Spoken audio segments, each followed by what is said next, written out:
ಒಂದು ಮೈದಾನದ ನಡುವೆ ದೊಡ್ಡದಾದ ಕಾಲುವೆ ಇತ್ತು. ಆ ಕಾಲುವೆಗೆ ಸಣ್ಣದಾದ ಸೇತುವೆಯೊಂದಿತ್ತು. ಆ ಸೇತುವೆಯ ಮೇಲೆ ಒಂದು ಸಾರಿ ಒಬ್ಬರು ಮಾತ್ರ ನಡೆದು ಹೋಗಲು ಅವಕಾಶವಿತ್ತು. ಆ ಕಾಲುವೆಯ ಎರಡು ದಡಗಳಲ್ಲಿ ಎರಡು ಮೇಕೆಗಳು ಮೇಯುತ್ತಿದ್ದವು. ಆಡ್ ಮರ್ರಿನ ಮೇಕೆ ಮರ್ರಿನ ಮೇಕೆ ಮರ್ರಿನ ಆಡ್ ಮರ್ರಿನ ನಾ ದೊಡ್ಡ ಮರಿ ಸಣ್ಣ ಮರಿ ದೊಡ್ಡ ಮರಿನ. ಸಂಜೆಯಾಗುತ್ತಿದ್ದಂತೆ ಆ ಎರಡು ಮೇಕೆಗಳು ಕಾಲುವೆ ದಾಟಿ ಮನೆ ಕಡೆ ಹೋಗಲು ಸಿದ್ಧರಾದವು. ಇದೀಗ ನನಗೆ ಹೊಟ್ಟೆ ತುಂಬಿದೆ. ನಾನು ಮನೆಗೆ ಹೋಗಿ ನನ್ನ ಮಗುವಿಗೆ ಹಾಲು ಕೊಡಬೇಕು. ಸಂಜೆ ಆಗುತ್ತಿದೆ. ಬೇಗನೆ ಹೋಗಿ ಆಚೆಯ ದಡದಲ್ಲಿರುವ ನನ್ನ ಮನೆಯನ್ನು ಸೇರಬೇಕು. ಈಗ ಹೊರಡುತ್ತೇನೆ. ಎರಡು ಮೇಕೆಗಳು ಕಾಲುವೆ ದಾಟಲು ಸೇತುವೆಯ ಮಧ್ಯೆ ಎದುರಾಗಿ ಬಂದು ನಿಂತವು. ಮುಂದೆ ಸೇತುವೆ ದಾಟಲು ದಾರಿ ಇಲ್ಲದೆ ಕಂಗಾಲಾದವು.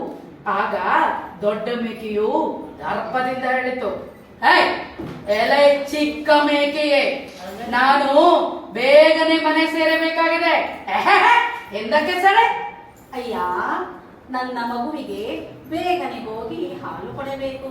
ನೀನೇ ದಯಮಾಡಿ ಹಿಂದಕ್ಕೆ ನಡೆ. ನಾನು ನಾನು ನಿನಗಿಂತ ದೊಡ್ಡವನು, ಬಲಶಾಲಿ. ನೀನೇ ಹಿಂದಕ್ಕೆ ನಡೆ. ಸರಿ ಸರಿ ನಡೆ. ನೀನು ದೊಡ್ಡವನೇ ಇರಬಹುದು. ಮೊದಲೇ ಸೇತುವೆ ಮೇಲೆ ಬಂದವಳು ನಾನು. ಆದ್ದರಿಂದ ನೀನೇ ಹಿಂದಕ್ಕೆ ನಡೆ. ಸಾಧ್ಯವೇ ಇಲ್ಲ. ನೋ ನೋ ನೋ, ನಾನಂತೂ ದಾರಿ ಬಿಡುವುದೇ ಇಲ್ಲ. ಏನ್ ಮಾಡ್ತೀಯ ಮಾಡ್ಕ. ಹೀಗೆ ಇಬ್ಬರು ಜಗಳವಾಡತೊಡಗಿದರು. ಅದರಲ್ಲಿ ಚಿಕ್ಕ ಮೇಕೆ ಅಪಾಯದ ಸುಳಿವನ್ನು ಅರಿಯಿತು. ಆಗ ದೊಡ್ಡ ಮೇಕೆಗೆ ಈ ರೀತಿ ಹೇಳಿತು, ಅಯ್ಯ, ದಯಮಾಡಿ ಜಗಳವನ್ನು ನಿಲ್ಲಿಸು.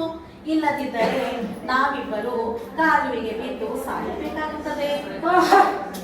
ಹೌದು ಹೌದು, ಕ್ಷಮಿಸು. ನಾನು ಮೊದಲು ಯೋಚನೆ ಮಾಡಲೇ ಇಲ್ಲ. ಯಾಕಂದ್ರೆ ನಾನು ದೊಡ್ಡವನು ತಾನೆ. ನೋಡು, ನೀನೇ ಇದಕ್ಕೆ ಒಂದು ಉಪಾಯವನ್ನು ಹುಡುಕು ನೋಡೋಣ. ನೀನು ದೊಡ್ಡವನು ಹೌದು, ಆದರೆ ನನ್ನದೊಂದು ಉಪಾಯ. ನಾನು ಸೇತುವೆ ಮೇಲೆ ಕುಳಿತುಕೊಳ್ಳುವೆ. ನೀನು ನನ್ನ ಮೇಲೆ ದಾಟಿ ಹೋಗು. ಅನಂತರ ನಾನು ಹೋಗುವೆ. ಇದ್ಯಾಕೋ ಸರಿ ಕಾಣ್ತಾ ಇಲ್ಲ. ಇಲ್ಲ, ನಾನೇ ಕುಳಿತುಕೊಳ್ಳುವೆ. ನೀನು ನನ್ನ ಮೇಲೆ ದಾಟಿ ಹೋಗು. ಯಾಕಂದ್ರೆ ನಾನು ದೊಡ್ಡವನು, ನೀನು ಚಿಕ್ಕವನು. ಹಾಗೇ ಆಗಲಿ. ಹೀಗೆ ಒಂದಕ್ಕೊಂದು ಸಹಕಾರ ಮತ್ತು ಬುದ್ಧಿವಂತಿಕೆಯಿಂದ ಸೇತುವೆಯನ್ನು ದಾಟಿ ಮನೆಗೆ ಬಂದವು.